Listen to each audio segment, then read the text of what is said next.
The two police officers in Times Square who were beaten quite badly. People were apprehended but then let go right away. Is this a turning point?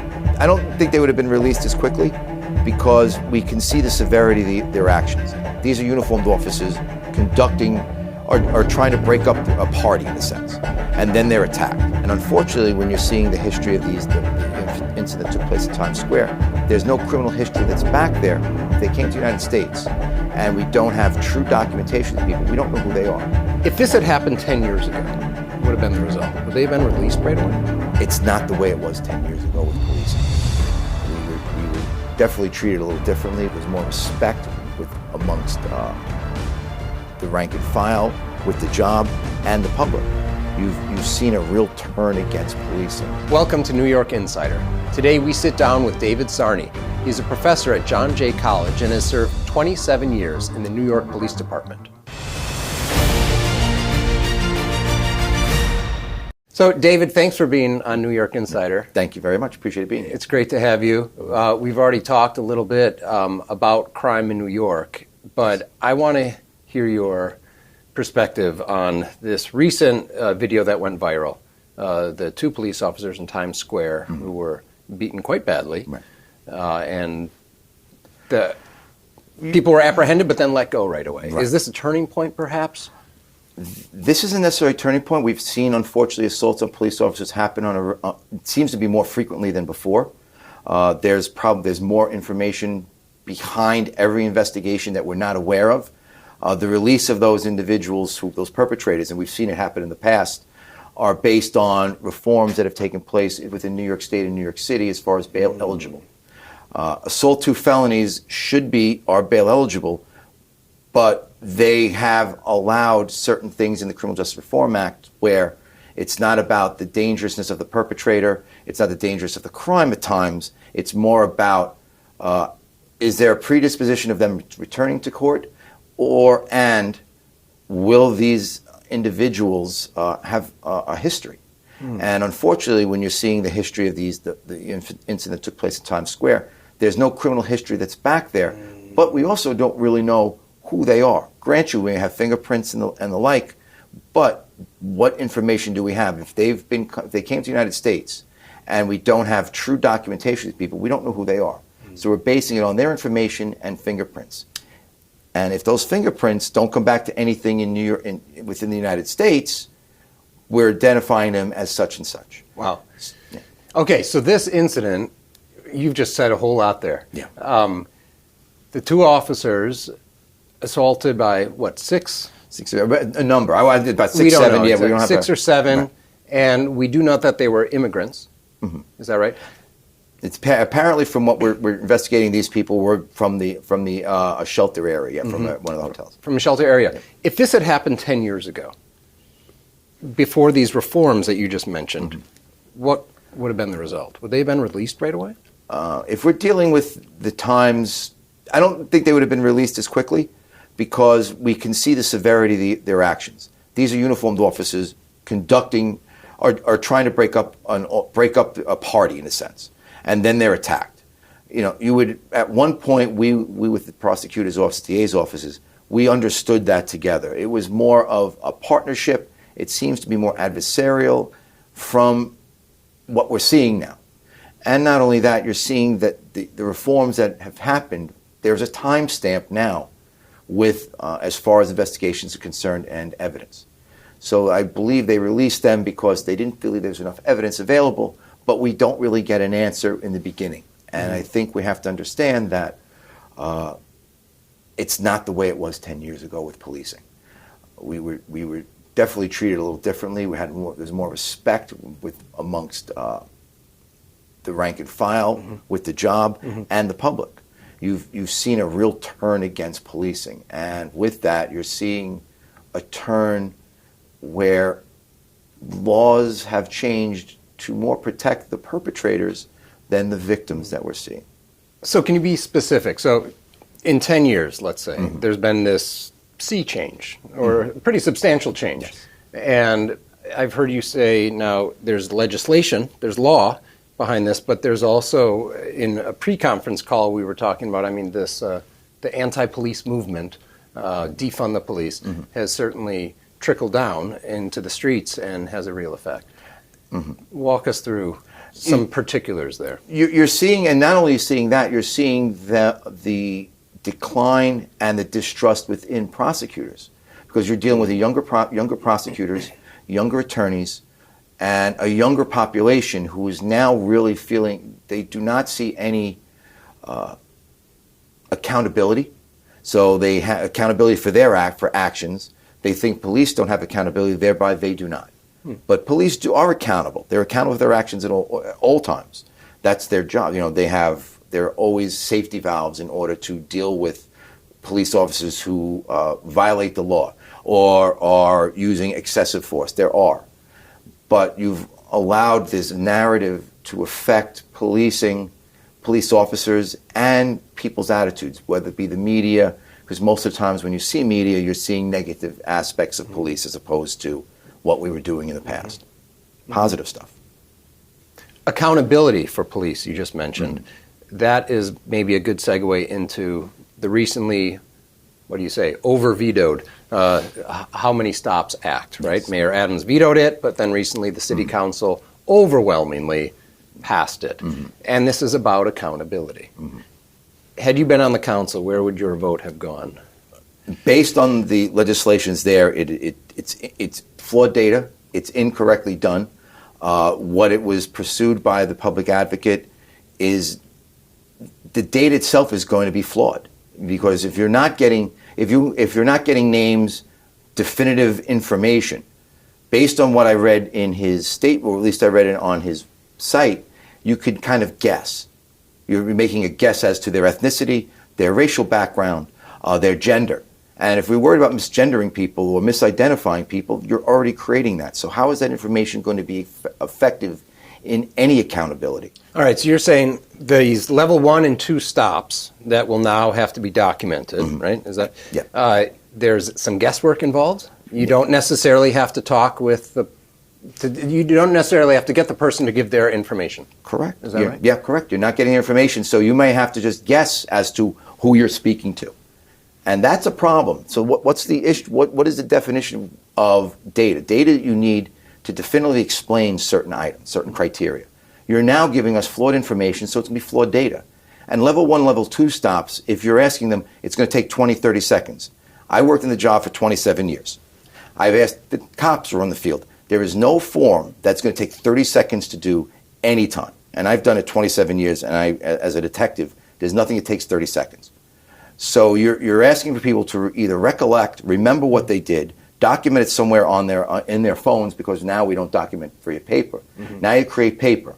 Now you're creating stops that may be determined as to what their ethnicity is. So if I misidentify someone's ethnicity, thereby I create that stop to be flawed. Because if I'm saying they're black, and that would be, I don't know how they're going to identify, but usually the way it is black, Hispanic, white, Hispanic. But if that person is Hispanic and dark-skinned, and we don't know that, we're identifying as black, thereby, are we identifying them properly? So now you stop a person who is a dark-skinned Hispanic or a light-skinned black. Now you're in a guessing game, and it's not beneficial. It's not beneficial to anybody. What do they hope to accomplish from this, do you think? Their answer is transparency and accountability, and I'm a big stickler on what does that mean. When you say transparency, we already have the level 3 stops that are being documented. We have vehicle stops that are being documented clearly based on the local law that's already been established. This level 1, level 2 stop is actually going to hinder an active investigation. Let's say there is a shots fired that goes on in a neighborhood, and preliminary investigation, police are going to respond to the scene, and they're going to ask people questions. And there may be 5 people in that group, and it's a level 1 stop. And the 5 people now I have to identify as whatever age, race, gender they are within that group. Or they walk away. So I'm going to have to guess what they are. So and that's going to slow up the investigation. What did you see? What did you hear? No, I just have to stop. I have to take this information down. So then I move on to the next case. Or let's say a missing child or an abduction. Anytime we're making an investigative encounter, you're now telling us to stop and ask them all this information. And it's going to slow the process up. It's going to endanger the safety of and integrity of a case by having cops worrying more about documenting a stop than looking for the perpetrator. We hear from the public advocate and the supporters of the bill that the number of stops are overwhelmingly of non-white people. And clearly, it seems, or correct me if I'm wrong, that the How Many Stops Act is trying to address that by offering more transparency, I guess asking the question, why are there so many people of color? So if people at level 3, we already have level 3 stops are overwhelming number of non-whites. Mm-hmm. Level 1 and 2 presumably also could be an overwhelming number of non-whites. What's to be done about it? Is that solving any problem by having more data? Even you're saying the data may be flawed, but whatever data comes out of it, what are they going to do with it? The main thing is the complaint has been is 1 in 4 stops are unconstitutional based on the study that was done. So if you're saying 25% of the level 3 stops are unconstitutional, are we not going to fix that? What's the addition to do 1 and 2? All you're doing is either giving flawed data, but my whole thing is then it, as the mayor said, and I truly believe, it's about training. It's about continuous training, where we have the legal bureau, which the NYPD has, which is we have attorneys who work for the police department, both uniformed and civilians. More training to engage these officers who are making these stops to determine what is a level 3 stop, what is the constitutionality of this stop. Not only that, are they documenting the stop accurately? So if I'm going to do a level 1 and 2 stop that's going to have bad information, and the level 3s already could have flawed information already, why are we not worrying about looking at that aspect of it as opposed to the 1 and 2s? All you're going to do is you're creating, that's unfortunate self-fulfilling prophecy. You're going to see people of color, and if they're misidentified, so what's the difference? Are you making this beneficial? Is this beneficial to do anything? Or are you creating a divide between the community and the police that are there to serve the community? Yeah. So you mentioned one of the other big reasons that they're giving for this is 1 in 4 stops are unconstitutional. This is determined by a federal monitor. And I think you're saying this is not going to help stop the unconstitutionality of these 1 in 4. No. Is that right? How is it going to stop it? All you're doing is adding more data that's flawed instead of saying, listen, what can we do? And the problem has been throughout this whole criminal justice reform is that we, or actually law enforcement plus the district attorney's offices, have not been at the table. This has all been on one side. It's been a one-sided event for the entire process. And it's like, okay, you have unconstitutional stops. So what are you going to do about it? That's the question. Let us sit down and see what we can do as to fixing that problem. There's been no discussion. It seems to be, and this law that's being put in, this How Many Stops Act, has no interaction with law enforcement. The Criminal Justice Reform Act, not one law enforcement agency, prosecutor's office, was involved in the changes. That was 2018, 2019? Yes, 2018, 2019. And when it came down... From Albany. Yeah. And it had no one engaged. And every law enforcement agency said, where is our input? We are the professionals dealing with these situations. It seems to be people who have absorbed and, whether or not properly, this anti-police sentiment on everything. But if you're going to fix the problem, fix that problem, the unconstitutionality stops, not add more information and data that will create a self-fulfilling prophecy or bad data. What's the data import? Do we know why these 1 in 4 stops are unconstitutional? They're basing, when we make stops or when police make Terry stops, that's what they call the Terry stops, level 3, there has to be reasonable suspicion as to that fact. And it has to be either articulated, documented somewhere along the line as that. And they took a very small percentage of those stops and determined those being flawed. So if we're looking at the flaw, how do you fix the flaw? You don't add something. You don't just add another thing to it. You find out what the flaw is. Do we know what the flaw is? The flaw has been either, and this is what unfortunately with law enforcement and everybody, we don't document fully and accurately what we're doing, or we cannot explain clearly as to what we're doing, why we're making a stop. So the documentation is bad?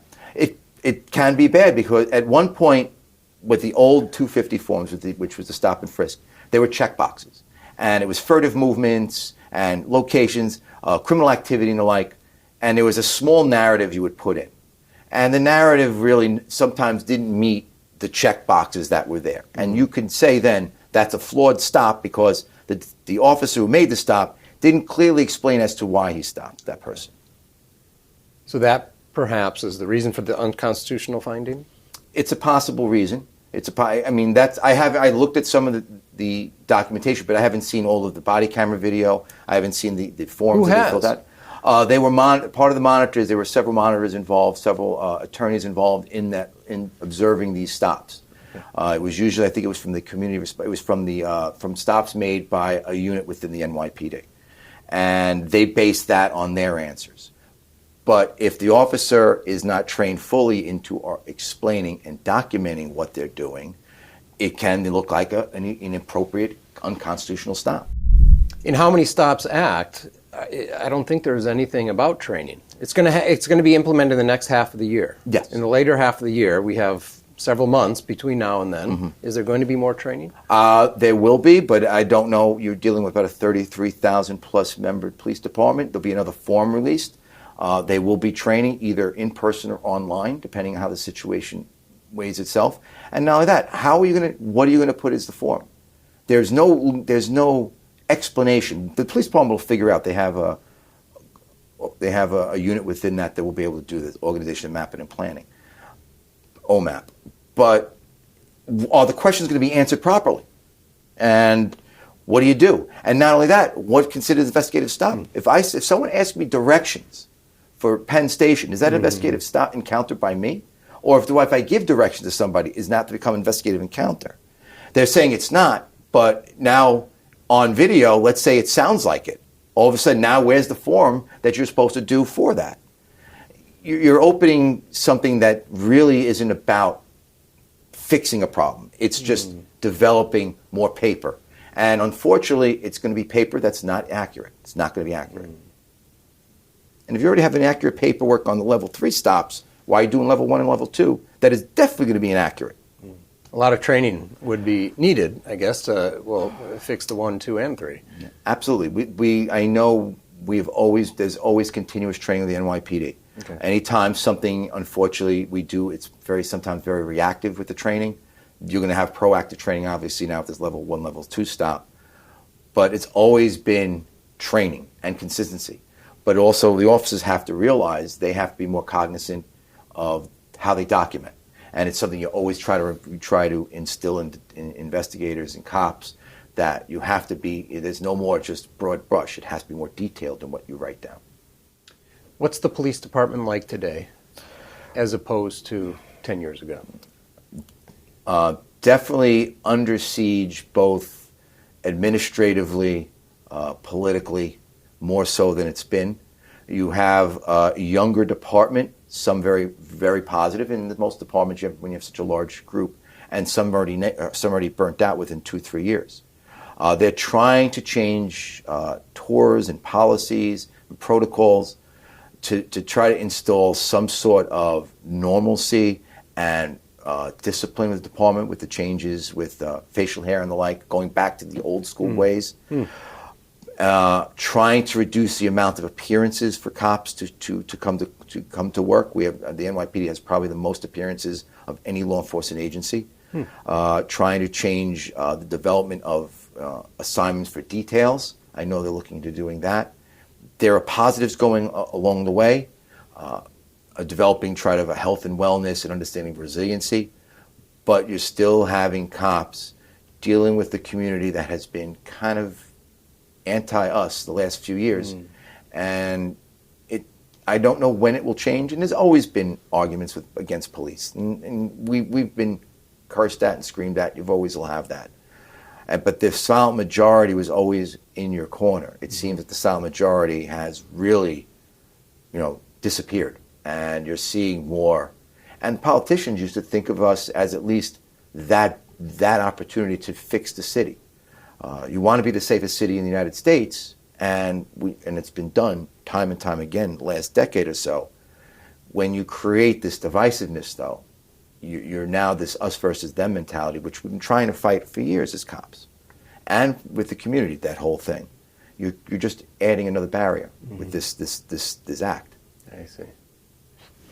I wonder if we could go back to that the viral incident from Times Square. There have been others like it. These are definitely on the rise.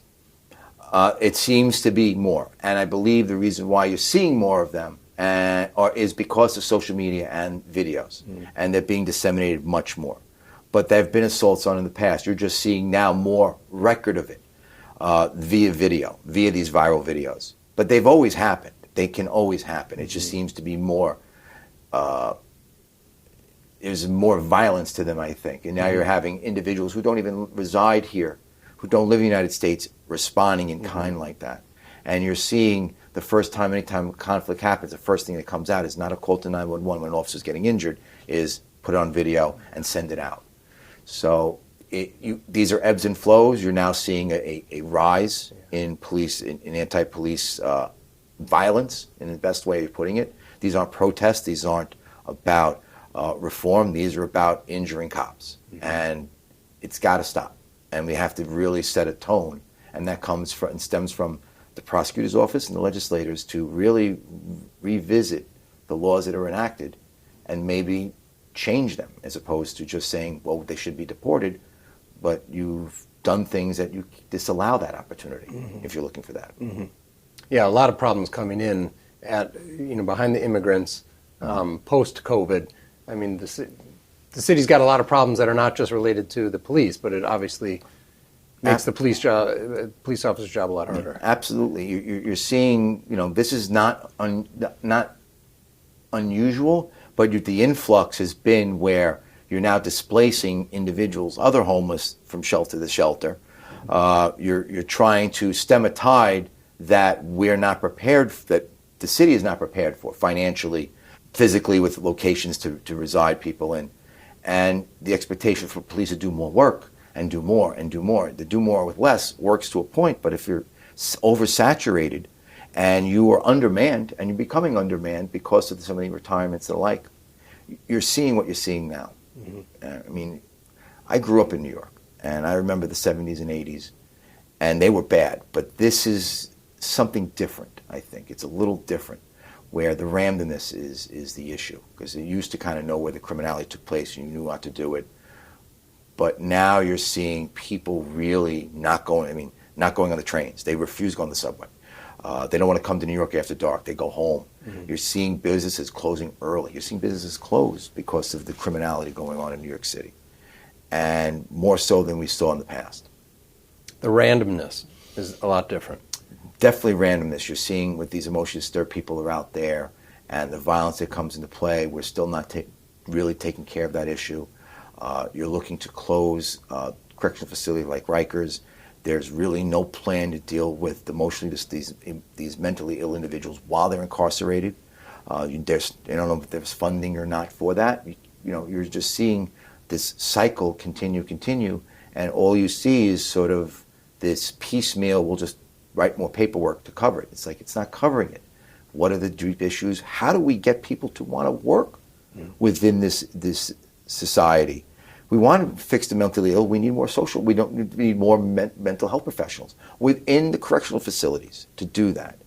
You've limited the amount of incarcerated people. We're just going to release more. But are those people who are the mentally ill getting the help they need when they're released? And I don't know if we're doing the right thing by anybody. You entered the police force in the 90s? 1995. From growing up in the 70s, 80s, things were really rough. By the 90s, they had already started to clean up substantially. It was a bit. I had friends on the police department at that point in the 90s. You knew the areas, like drug use was rampant. You had the East Village was the East Village, and that's where I'd hang out in Brooklyn. You wouldn't go. I would never go to Yankee Stadium when I was a kid because it was just that violent in the trains. There was people being pushed on the train tracks back in the 80s, so it's not unusual. It's just now you're seeing either more knowledge of it, with the social media. Yes, social media has been a thing. You're seeing a change in the populace because old timers, we're considered leftovers. New Yorkers have already changed, and now you have new generations coming in, seeing this city and seeing the criminality and seeing that all this is like, why is this happening? And a lot of it, it could be fixed. These can be fixed if we work together. It just seems everybody is adversarial.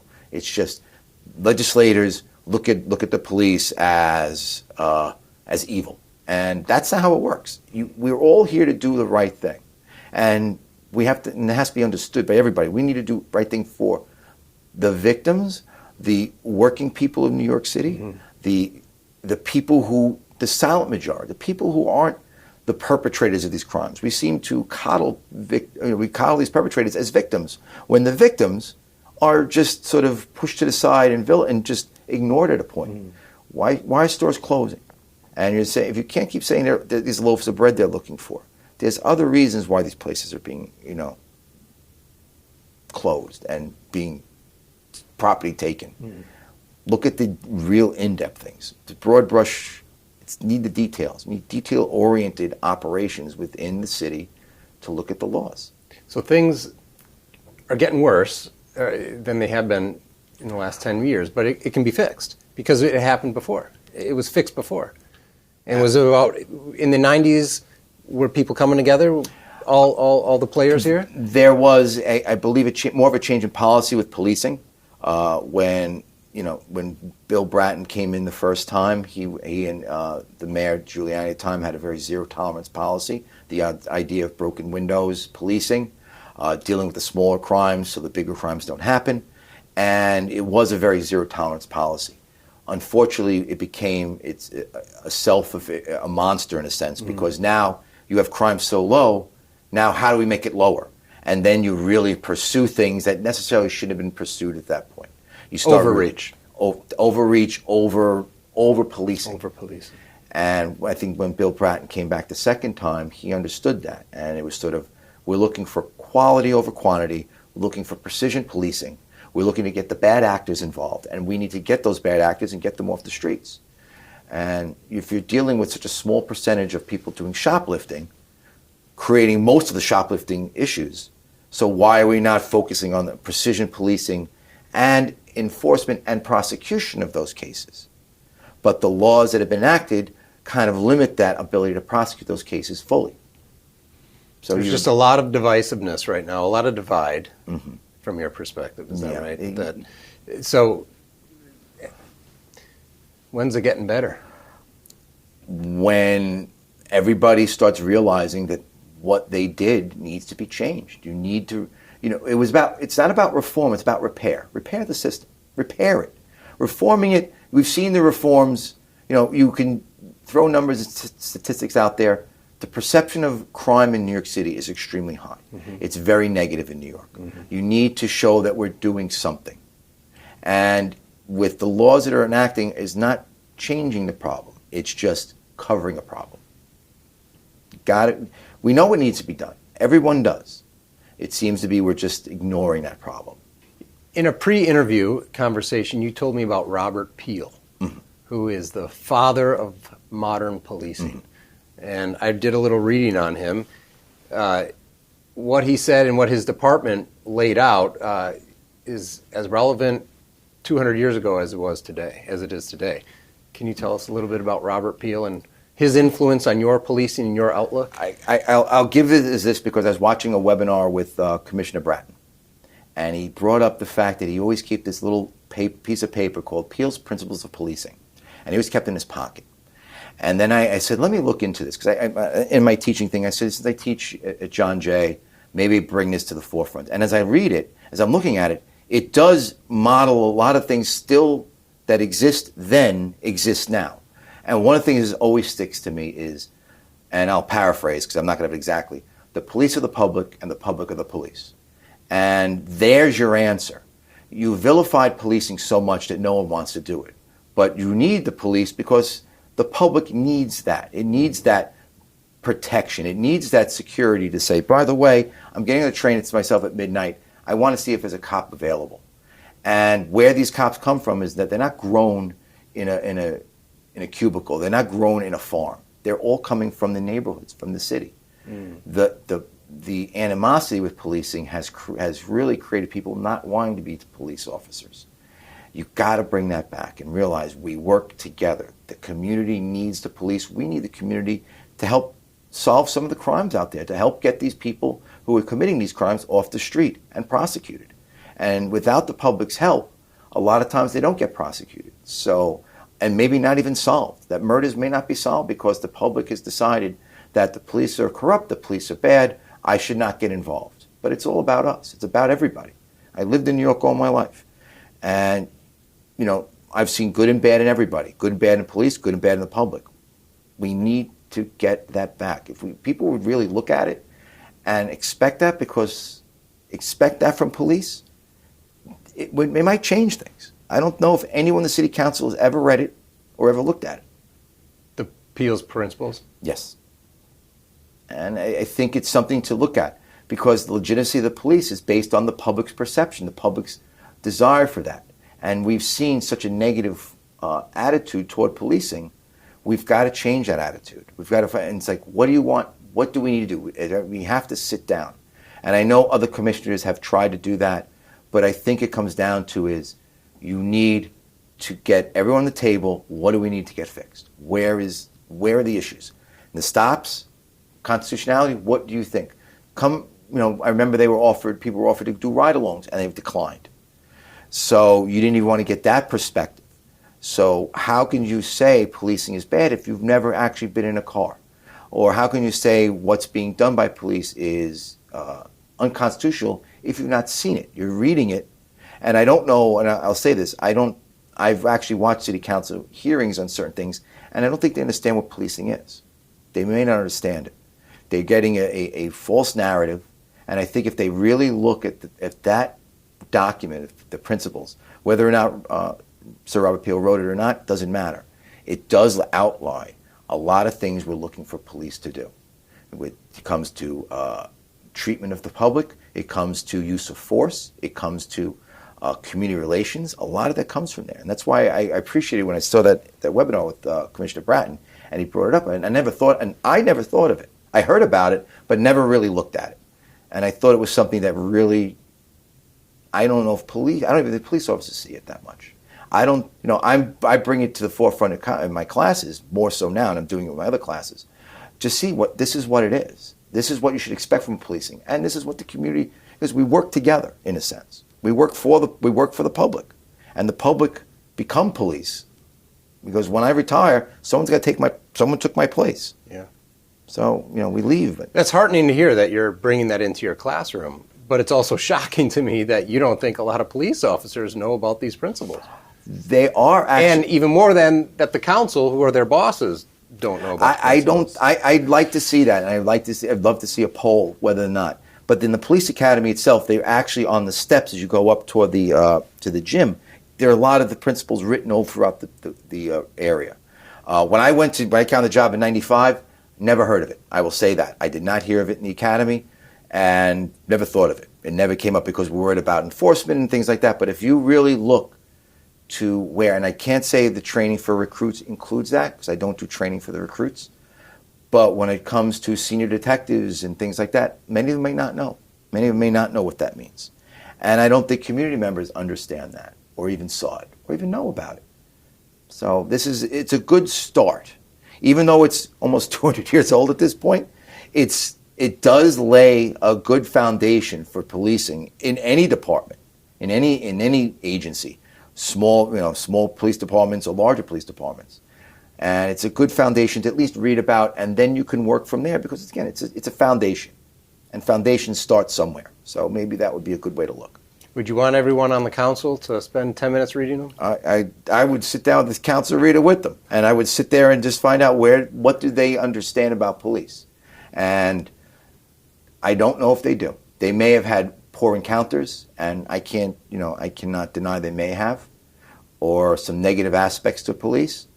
But let's see how we can fix that problem, as opposed to saying, let's just add another piece of legislation that hinders what police do. Right. Thanks a lot for coming on New York Insider. We'd love to have you back again. You have a wealth of knowledge. Thank you. I appreciate it. Thank you for much appreciated. Yeah, thank you for having me come here. Thank you. Appreciate it.